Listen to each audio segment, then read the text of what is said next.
Hey YouTube, how's it going? Okay, so today we're going to be learning how to drive stick, and what I'm going to do is teach you all the basics of how to drive stick, starting with even before you buy a car. So depending on which stage of learning you are, you may want to skip to a different part of this video. So if you haven't even bought a car yet and you're wondering what car you should buy, let's start right here. If you have a car and you're looking to get started, let's go right here. And if you can already get going and you just want tips on how to make your manual driving skills a little bit better and smoother, you can click right here. So let's get started with the first part, which is buying a car. So a lot of people say that when you are first learning how to drive stick, you should buy yourself a cheap car that you can beat on, that you're not really worried about burning the clutch and whatnot. To ease your anxiety, burning up a clutch requires a lot of mishap and a lot of ignorance. So if you're just watching YouTube videos and you see people learning how to drive stick, most of the time they're not riding the clutch for a really long time. And if they are, it's not that bad for the clutch. A clutch is going to be able to handle quite a bit of abuse before it's going to start slipping. And so for those of you who are thinking about getting a new car and learning to drive stick, I've had plenty of friends who have done that and their clutches are fine after many miles. So just ease up on the anxiety there. It's really not that bad. Another thing to mention is that when you're buying a manual car, you want a lighter clutch to start with. So when you get into the car that you're potentially buying, check out the clutch, which is this pedal here on the left.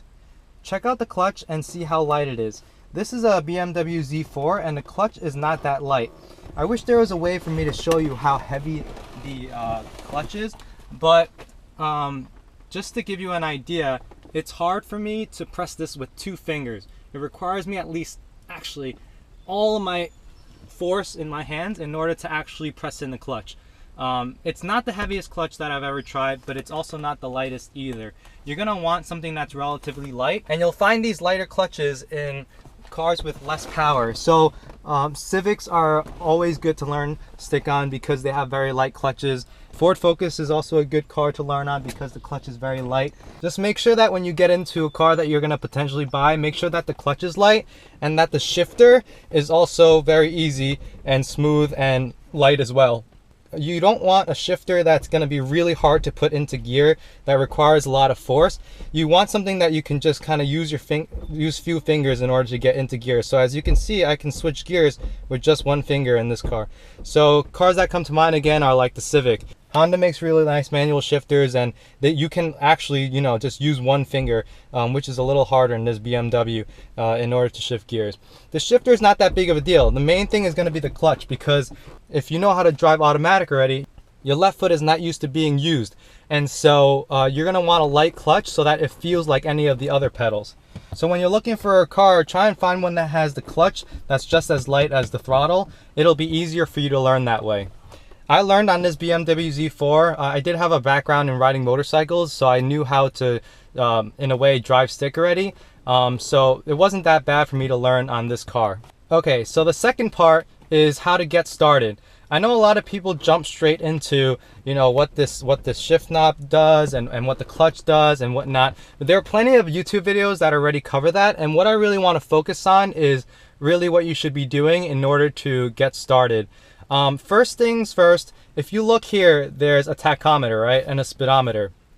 I really want you to try and ignore this tachometer here. Think about how people back in the day learned how to drive stick. Tachometers didn't come around until much later on. I have a 1990 Toyota Corolla that doesn't have a tachometer, and people can learn how to drive manual on them just fine.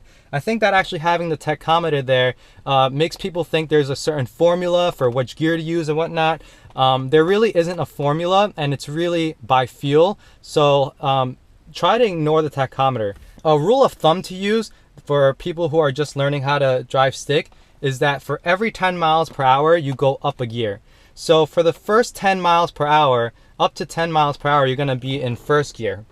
And then for 10 to 20, you're going to be in second gear. 20 to 30, you'll be in third gear, and so forth. And this car has 6 gears. I'll go over the shift knob in just a second.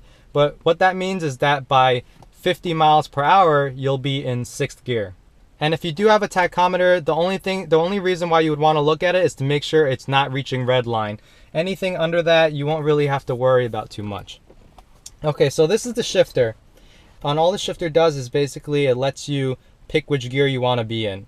So for my particular car, I have 6 gears, 1, 2, 3, 4, 5, 6. When you're not touching the shifter at all, and you can wiggle it back and forth, right? When you're not touching it at all, it's actually between 3rd and 4th gear.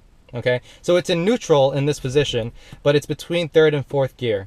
So in order to get into 1st gear, you push left and up. Okay, left and up will push you into 1st gear, and then if you bring it back down and let it go back into neutral, it'll be between 3rd and 4th. So what do you have to do to get from 1st to 2nd? From 1st to 2nd, you have to keep your hand pushing to the left and then down, and you'll hear it. See, you'll hear it go from 1st to neutral to 2nd.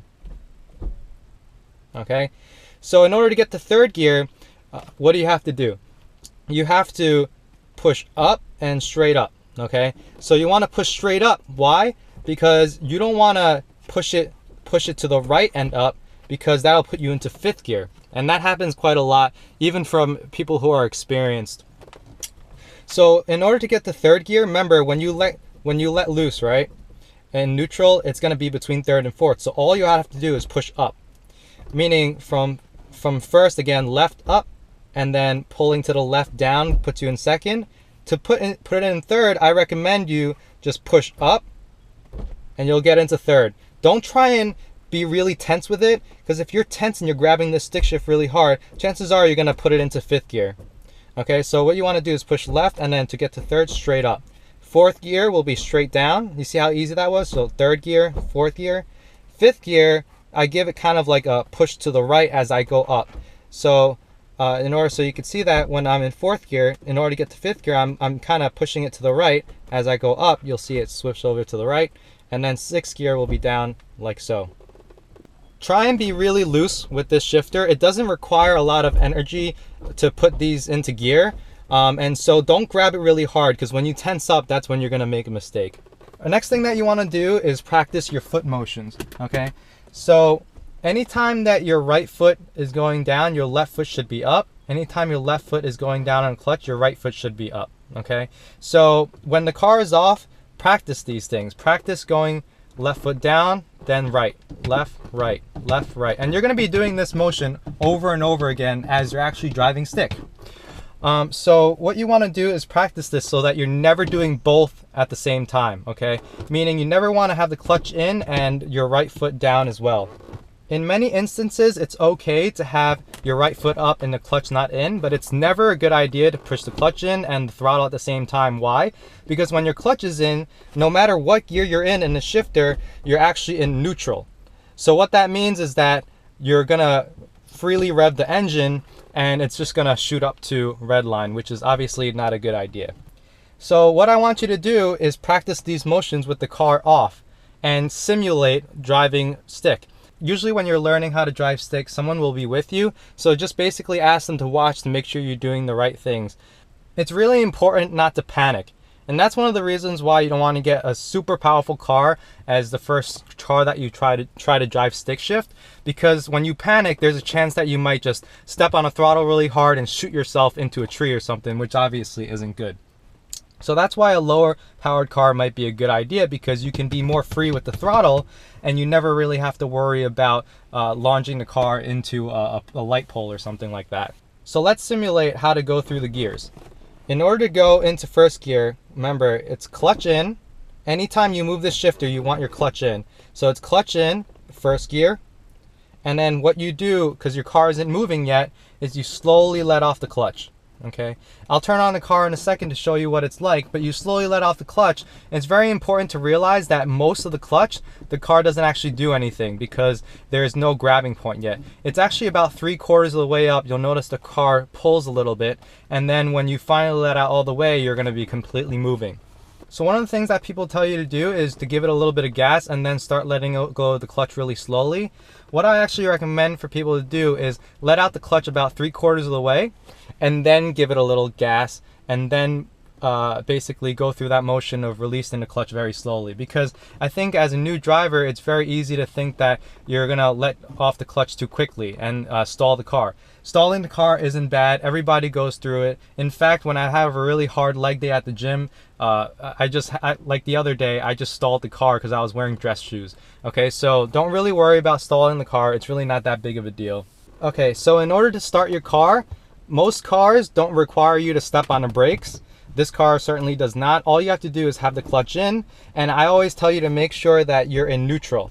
So now that you're in neutral, all you have to do is put the key in the ignition and start it like a normal car. Because you're in neutral, you can let off the clutch and it's not a problem. So just let off the clutch and you'll notice that the car doesn't do anything because you're in neutral. With a neutral car, you'll have the e-brake, the handbrake.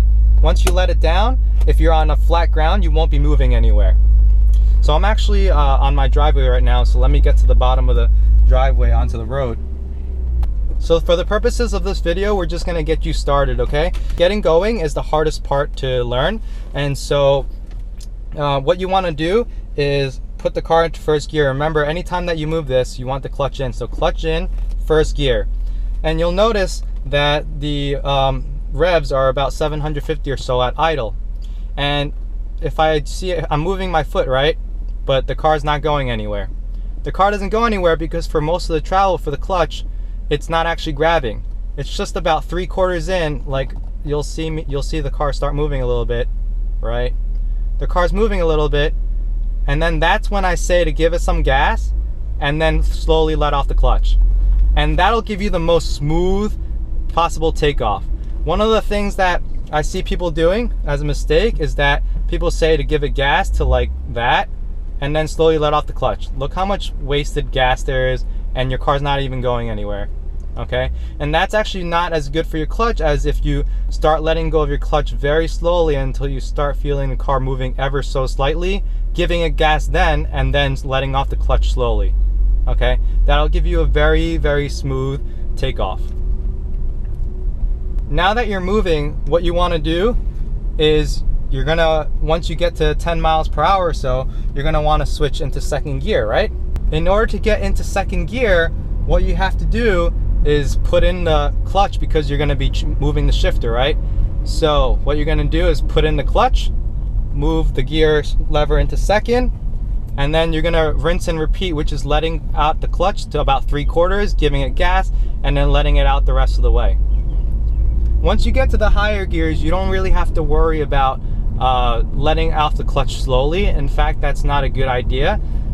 So from second to third gear, it's the same thing. Clutch in, switch the shifter to third, clutch out 3/4, give it gas, and let it out the rest of the way.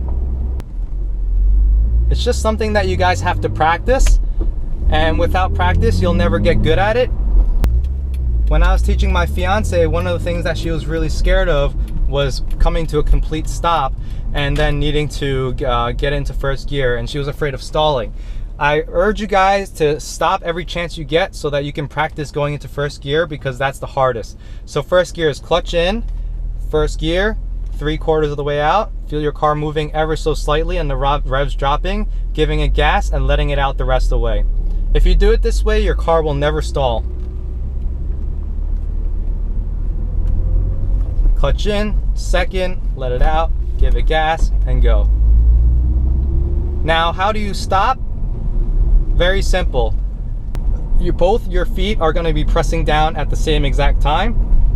In a motorcycle, it would be your hands as well, but in a car, it would be the brakes and the clutch in at the same time, okay? So I'm going to demonstrate that for you. So when you want to come to a complete stop, both at the same time. Once you have both, you're completely stopped. You want to turn your shifter into first gear. And to get going again, it's just like I told you in the other part of the video. I'll repeat that again. No matter what gear you're in, the procedure for stopping is exactly the same. It doesn't actually matter what gear you're in, okay?